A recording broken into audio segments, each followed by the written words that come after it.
Hey guys, welcome back to another video. In this one I'm looking at the Razer Mamba HyperFlux gaming mousepad and mouse. Now being this is a combo pack, you have got a slight variance to the other one on the Razer store if you were to buy a Firefly and then a wireless Mamba for example. This one doesn't actually have a battery in and it is kind of restricted down to using this certain mousepad, but then that in turn gives you a much lighter mouse. And being that there's actually no battery inside, it actually gives it the title as the world's lightest wireless gaming mouse. So I'm going to cover some more of the pros and cons about getting this combo pack as opposed to separates later on in the video. Just to show you the box contents, you also get a USB cable that you can use on the mouse and also the wireless mouse pad, a nice instruction manual, and then of course a lovely Razer sticker. Now one thing I do really like is they've themed their USB cable with a nice green tint, which is nice. Little touches like that just make it a little bit more special. So the Mamba mouse that's included with this pack is essentially the normal one, just minus the battery. So obviously you need to bear this in mind if you're going to be using it without the pad. You're going to have to use the cable and use it wired. So should you want to get a wireless version when you're not always going to use the mouse pad, then you want to look at the wireless Mamba. Then you can use the 50 hour of use with the battery that's included on it, because this one needs the Firefly HyperFlux to work. That also goes with working both ways, so you can't use a normal Firefly with this mouse because it's using a conductor to charge in the actual mouse pad, and then there's a receiver in the mouse, so you couldn't use the Mamba wireless for example on this mouse pad, and then vice versa. They don't work like that, so this is a unique setup. So in one regard it does kind of reduce the need of the extra USB to charge your mouse and then have one for the mat. You can just do it all by one, but then obviously you don't have the ability to take that mouse away from that mouse pad. You do kind of have to keep it together, and it does kind of keep you a little bit more tied down. Okay, so that was a little bit long-winded. I hope that all made sense though. So looking at the actual Mamba itself, on the very bottom we've got an indicator light that kind of signifies there's connection between the mouse pad and the mouse itself. There's also one on the Firefly to show that it's active and running as well. Of course, being a Razer product, you're going to have the Chroma RGB. We'll get onto the software and stuff in a little minute so you can see how that all works and the kind of effects that you've got. So this mouse shares a very similar design to the actual wireless one you can get. Obviously not the Elite because that has a couple of more RGB zones, but you still retain RGB on this, which is nice. This uses the on-run switches, so you've got a 50 million click lifespan on those. On the left hand side we've got some nice grip, 2 side buttons and also a profile switcher. The right hand side's got some nice grip for your third and fourth finger, and there's also a nice kind of degree of angle on there, so it's a very nice comfortable resting position. So we've got a Microusb port on the mouse, and obviously if you want to use it wide you can use that port, so maybe if you're going out and about and you want to take it with you. Otherwise this will go into the HyperFlux base and then obviously power the chroma lighting and obviously transfer to your wireless capabilities in the mouse. So some degree of movement in the left and right click on the actual mouse itself, but there shouldn't be any problem. And here's a little sound sample if you're wondering how it sounds.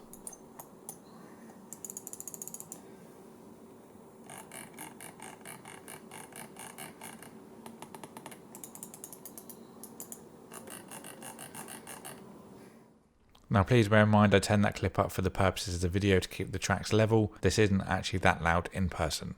So on the HyperFlux base you've got two different options, which is really nice. You've got a nice cloth surface which obviously gives a little bit more friction. Then if that's not for you, you can flip it over and you've got a nice hard texture which gives a lot less friction and kind of more slip to the mouse. So for whatever kind of gaming style you prefer, you've got both options in one, which is good. So let's dive into the software, and the first thing I'm going to show you is the chroma, because I know a lot of you guys will like the RGB. So first of all we've got some basic settings. Now I've been using the breathing option for mine for the most of the time, going between white and red, but obviously you can choose any two colours you like, or you can just go totally random. You also got an option to change the brightness on there as well, which is nice. Then some other settings for when your monitor's turned off and things like that. Then you've got reactive, which is going to flash depending on when you press the button. You can set the kind of short, medium and long times that stays on there as well, so how fast it fades out. We've got wave, which is a classic Razer effect. Goes from left to right or right to left with a nice rainbow effect. You've also got spectrum on there as well, which basically goes through the entire 16.7 million colours. Then of course you can go advanced and get it a little bit more custom. You've got a lot more effects in there, and this is more of a case of trial and error. Take a few minutes, hours, however long it takes you fancy to really kind of nail down what you want. The Razer Chroma Suite, if you've got more than one peripheral, is something you can really spend a lot of time on getting it all personalised. Then obviously you can match things together as well and sync up your devices together. So here I'm just doing a couple of examples, adding like a reactive and then a kind of wave as well, so just so you can get a rough idea of what you could expect to do. You can also choose individual zones as well, so if you want to do maybe red for half of it and blue for another, you can, or even go individually for the kind of set amount of LEDs. Now fire is a nice one. We first saw this on the Razer Onata, and you can basically pick two colours and it will kind of simulate the kind of fire effect, when you have the crackles in different colour and different amounts of light coming from it. You can make this with different colours if you wish, but obviously fire, going with an orange and a yellow works really well. And there's some other presets with the ones included in the Wave, but something you can spend a lot of time on if you want to, and obviously get it down to exactly how you want it. Okay, so we looked around the mouse and the HyperFlux Firefly. Let's give you my conclusion. So overall, the performance doesn't differ any from using a wired mouse. I'm super impressed on how there's no lag or any latency issues regarding, using it wireless, which is nice. Obviously, when you use it wired, it's going to be as a wired mouse would be, but considering that it is going through this kind of electromagnetic field and stuff like that, it does work just as well as you'd expect any kind of wired mouse, which is, really impressive. Just if anyone's wondering, if you wanted to lift off when you do movements, the actual capacitor lasts 15 to 30 seconds. Even though there is no battery in there, you don't have to worry about lifting off the mouse pad. It will still work and you won't lose any momentum. Firstly, for me, the fabric side's been really nice. It's good to kind of get precision shots if you're sniping, for example.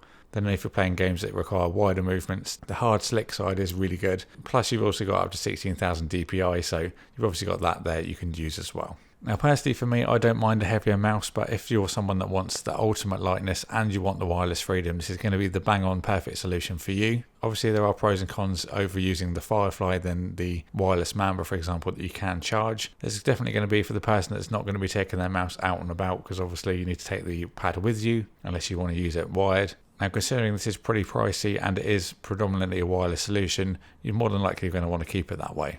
That being said, if they do a second generation, I wouldn't mind seeing a battery in it and then a wireless pad that you could charge your mouse from. I think that would be convenient, and there's also other competitors that are already doing that, so having something like that from Razer would be really nice. And also a quick note, as I was looking at this product before it arrived to me, I did find that some other people have said you can't place any phones or any other wireless devices on the mouse pad, and also don't have it within a meter of a router, because that can also interfere.